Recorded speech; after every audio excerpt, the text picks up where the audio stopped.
Yo, what's going on, people? Didn't expect to see me in this part of the video. If you watched week 1 and week 2, you'll notice that at the beginning of Broke Boys and Chill, there are people doing videos. Now, these are entry videos and we are taking submissions. So, if you are interested in basically getting yourself at the beginning of a Broke Boys and Chill video, then email us, DM us, inbox us on Facebook, and you could stand the chance of being the very first section of Broke Boys and Chill. All we need from you is to say your name and welcome to Broke Boys and Chill. Do something cool, then sweet. Make sure you send them in, and I hope you enjoy this week's episode. So, drop it.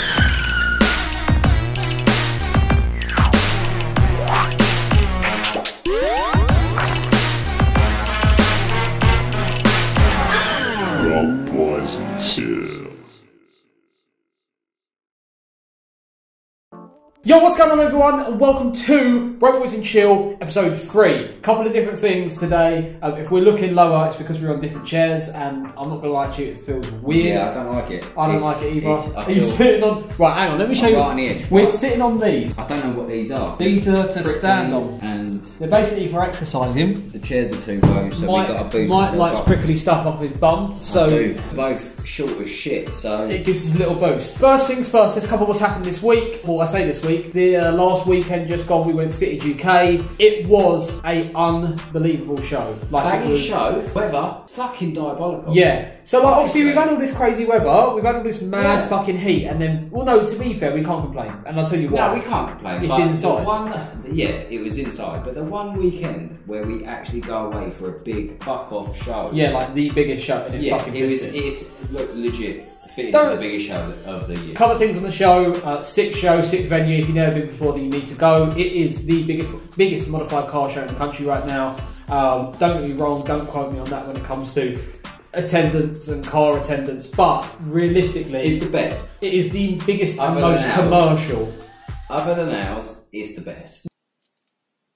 No. And we have to say that because we're biased, but yeah, if we didn't have our show, I personally say it is the best car show of the year. But ours is a different vibe. Like, ours isn't a show. Ours is more of a social gathering. Yeah. Whereas theirs is a full-on show, and it is wicked. In fairness, that sounds like I'm putting ours down.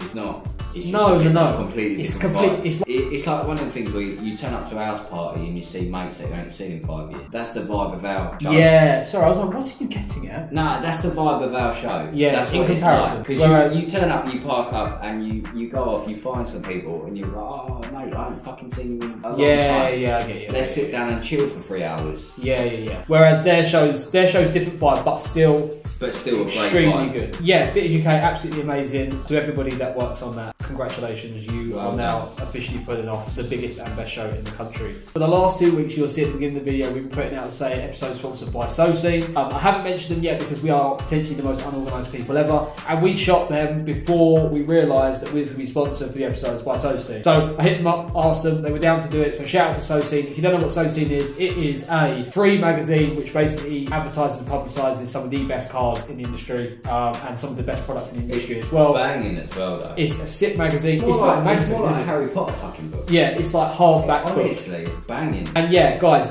if you don't know who they are, I don't know where you've been. They're at all the shows. If you do go to the shows, you literally go over and they're free. They've also got merchandise on sale as well now, so go hit them up. Their t-shirts are sick. And Nathan, who designs all of their stuff, is designing something very special for Broke Boys as well, but I'm not going to release that yet. It's a dildo. Wow. No, we're doing double-ended dildos as of the 5th of March. Yeah, but we're designing them. Well, it's going to be my helmet on one end and Mike's on the other. Yeah, and it's going to be ribbed. So if you want girthy, go for me. If you want tiny and cocktail sausage like, go for me. This is so weird. This week we've got a topic, and it might just be the most sensible topic we've ever covered.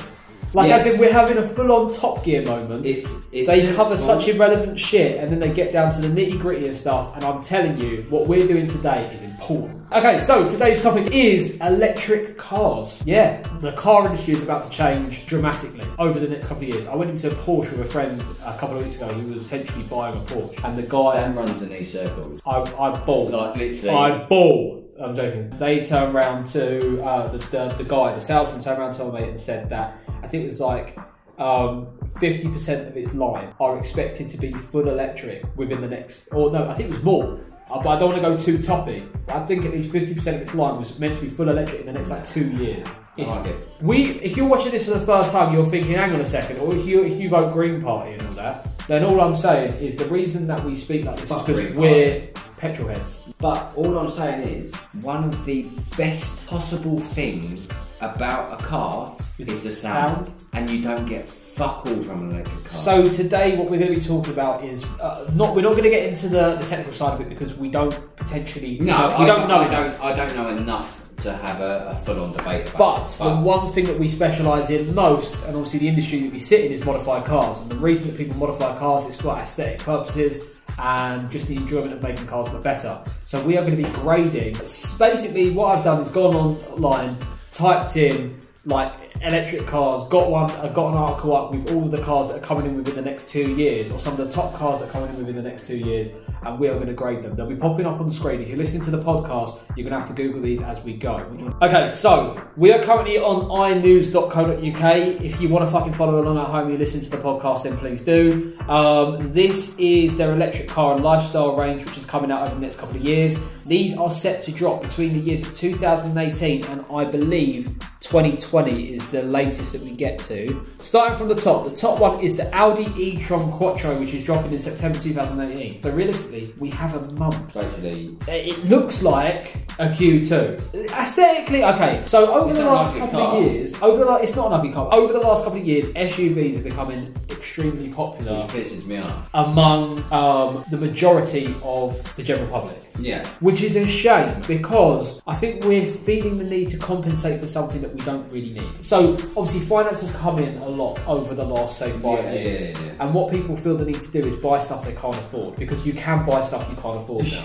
And SUVs, I think, are what basically complements that. It says, I couldn't afford a full-on Range Rover 100 grand, but I could afford the model below. Yeah. And I think SUVs, a lot of them, what people like to do now is obviously put their kids in them and shit, and I do get it, but realistically, I'm going to throw it out there.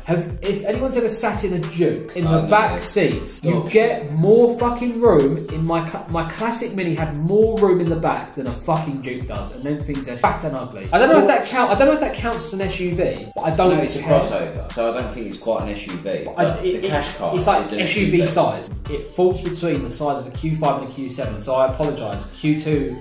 The Q5 is fucking massive. No, hang on. The Q7 is huge. Unnecessary. The Q5? The Q5s are pretty big, yeah. The Q5 so is falls like, in between. I'd say it's slightly bigger than a Qashqai. It's a lot of car for not a lot of room. Yeah. It's like... Well, yeah, but we got a roof, right? They built Mary Poppins handbag backwards. Look, okay, so aesthetically, let's move on to this. So the one thing that I think... personally, it looks nice. It does look nice. It looks like a jacked up A4. Well, it just doesn't make sense. Because this is the Audi e-tron Quattro, which is coming out September this year. The Audi e-tron Sport Pack comes out next year and looks like that. Now, that's concept, but if they keep to that... I don't like it. I don't know. It doesn't look like Audi. Do you know what we're getting into, though? Do you remember when iRobot, and they dropped the R8 on iRobot, didn't they? And obviously that was the concept for the R8, and the R8 I don't think wasn't out at the time. No. Or was it an R8 or was it a TT? No, it was an R8. It was an R8, yeah. I personally don't like the lights, because Audi now, their lights I think are perfect. They smash lights, but I trust in them to smash it more. You're one of them people that don't like change. No, I appreciate it, but them lights on there are just literally aligned. I know, and that's all. I know. But if those little 3 lines there are lights as well, that's very cool. Moving on to the next one. This for me. Ugly. Really? Yep. Nah. Nice. Right. Weird. Okay. It's too smooth. I have been waiting for years for this to happen. It's too smooth. That's actually how they're going to look as well. You know that. It's too smooth. I don't like it. Right. Okay. So. We haven't said it yet. We're talking about the Porsche Mission E, which comes out in 2020, right? When I went into the Porsche garage, this was all over. It might look better in a different colour, to be fair. Maybe. They've got photos all at the top. There's no lines in it that, like, with the bonnet, it just looks fucking... It looks like a doorstop. Listen, hear me out. Right, so when you go into Porsche, they've got it all around the top, and it looks like this one that we've got on screen. I'll put it on screen now if you're watching. So, like I said, it's the Porsche Mission E, right? This is their it is their first full electric car. But the reason I like this is because I've been waiting for Porsche for years to fucking change one of their cars. Yes. Actually, do you know what? I like the Panamera. Oh, I like the Panameras now. The old Panamera is ugly. I love it. I'll tell you what worries me. The old Panamera is ugly as shit. Moving on to the new ones, they look great. 5 years from now, will they be ugly as shit as well? Because when the Panameras came out, I didn't mind them. But now I fucking hate them. They're horrible. The new ones, beautiful. I love the Panamera. But right. Let's obviously kind of roll up on this one too. But this car for me is a wicked looking car. Like I really like. You know what I think it is? Have you ever seen the film Splice? No. Basically, it's about a geezer who creates some fucking weird thing that's completely smooth all over. It's like a monster, some fucking thing, and he ends up he thinks that the thing that he creates is his kid, and then he ends up fucking it. Reminds me of that. Honestly. What the fuck? Honestly. Okay, but throwing it out there for me. It's about time that Porsche made a car that looked like a Porsche that didn't look like a Porsche. It's time that Porsche made a car that didn't look like a Volkswagen Beetle. Or that.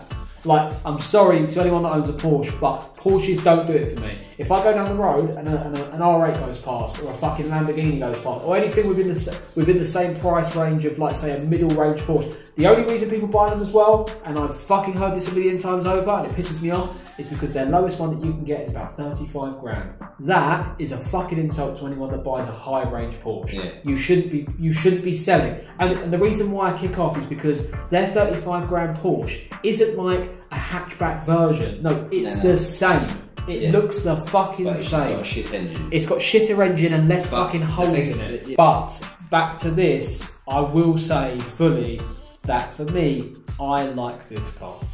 I personally, I think it looks like a Dolphin. That's fine. That's a good comparison. The next one is obviously something that we need to talk about, the Tesla Model 3. Now this is going to be the affordable. Looks like a Focus. Does it? Do you not think? No. Do you not think? No. No, not Focus, sorry, I'm Mondeo. Premium, and this, okay, so for anyone that doesn't know, or anyone that's going to research this now, the Tesla Model 3 is basically Tesla's answer to affordable cars, because the only thing at the moment is Teslas are great and they're going to take over the world and all sorts. Elon, my Don, is a fucking legend, but when it comes down to this, when it comes down to his car range, obviously they're fucking expensive, and this is going to price for around £35,000, which in today's fucking prices is a reasonably priced car. But it is an electric Mondeo, pretty much. But I am not going to lie, it's going to be a smaller version of what is the S at the minute, don't quote me. Tesla Model S is a bigger brother version of the Model 3 that they're bringing out. I don't rate it. The names, Model S, Model X, Model whatever the other one fucking is. Yeah, Model 3. Whatever it is. No, this is Model 3. Why is he... I like Elon Musk, I think he's doing a lot for our world. But why is he comparing himself to... The first Ford was a Model T. Oh, and then a Model is that what A. he was getting at? I wonder what he was getting at. So I don't get why he's comparing himself to that. I don't think in all honesty, I think Elon's got his head wrapped around other things to care what the fucking name is. Tesla Roadster coming out in 2020. Which is fucking beautiful. I think it's beautiful. I don't know if it's enough, but I think it's quicker beautiful. 0 to 60 than any other car on the road. 0 to 60 in astonishing 1.9 seconds, which is with 250 mile an hour plus top speed. Like, you'd have to do G-force training. Yeah, it's a sexy car. Shit. Moving on. So obviously this is most probably the most anticipated one. That really didn't sound right in my head. Volkswagen. Volkswagen are doing what they're calling an ID range, which I looked into. And I don't have issues with it, but I kind of do. Okay, so they're bringing out a Volkswagen ID, which is coming out in 2020, which is realistically on here, from what I'm looking at, it looks like a electric, modified, futuristic version of the Up. This one's going to replace the Up. You've also got the Volkswagen ID Buzz, which, if I'm honest with you, fucks me off. It looks too much like a face, I think. I don't know, I just don't like that. I don't like that at all. I don't like that at all. Is that a new camera? But this is very... Wait, yeah, this is what I'm saying. So, so that, for me, isn't in No, don't do it for me. The Volkswagen ID Buzz, which is meant to be coming out in 2022. Bear in mind, these ones are very concept, right? they are still massive concepts. It's clearly a replacement for a camper. 100%, and I don't understand why. Like, I don't understand why they've got to give it a name like ID Buzz. Who the fuck came up with that? It does, doesn't it? This one's weird. Okay, so we're looking at the Volkswagen ID Cross, which is coming out in 2020. That's almost like a Duke sort of size car. Is it though? It says, oh yeah, it's a 4-door coupe SUV. My only issue with it is, it looks like they've taken a Golf, given it steroids, and just blown it. Steroids. They've given it implants. Given it pies. What? They've given it a lot of pies. Yeah, they've given it implants and like cheek fillers. Yeah. I don't mind it either. I'm not hating on this one. They've given it a boob job. Yeah. They've given it arse fucking implants. Yeah.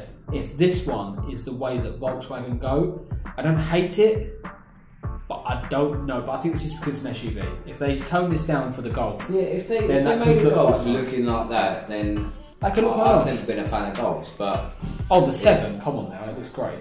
Yeah, but at the same time, it looks samey.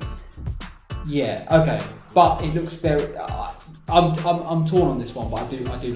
That is everyone's overview of the new electric cars coming out. Okay, but where does this stand for modifications? Obviously, to wrap this up, we don't really know. That sounds so stupid that we just done this video and we don't really know. I personally think the way they're going to go with cars, because it's like you can't touch it. You can't touch it unless you take it back to a main dealer. With new cars, I can see us being able to modify the first lot, and then after the first batch come and go, and we're on to like 2nd generation electric cars, modification on the electric car range is going to go. But it could be good because it could bring back everyone to buying what is then going to be classic cars, which is old petrol cars. Yes. And that, I don't know how it's going to work, but I can see that happening. In years to come, it's going to be like, could it kill? A BMW, E90 fucking 6 or whatever the fuck, whatever the fuck they're called. But that's the thing. Vibrator on wheels. And I'm throwing it out there. Could it kill finance? In the long run, it could kill. It could, because they're going to finance electric cars. No, it will kill finance in the modification scene, though, right? The moment we start going into electric cars, the moment we start getting into cars so much that you can't modify them yourself, hopefully people will start resorting back to petrol cars. What will be considered classics, and because of that, you can't finance. Well, you can finance old cars, but you won't be able to finance that old by the time we get there. Yeah, so to wrap that up, thank you very much for watching. If you watched last week's episode, you're a legend. If you haven't yet, make sure you go back and check them out. You're a fucking idiot. Mike's getting up already. I've got loads to fucking say.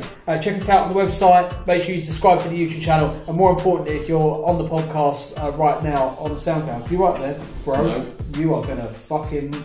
You're pissed. It's good. It's good. No, it's, have you seen how high that was? That was quite high. I can't get my leg over it. If you are listening to this on the podcast and you're on SoundCloud, then make sure you hit the follow button, I think it is, or the like button. I don't even know for SoundCloud, but either way, do it. Peace out. We'll see you next week. Love you. Safe.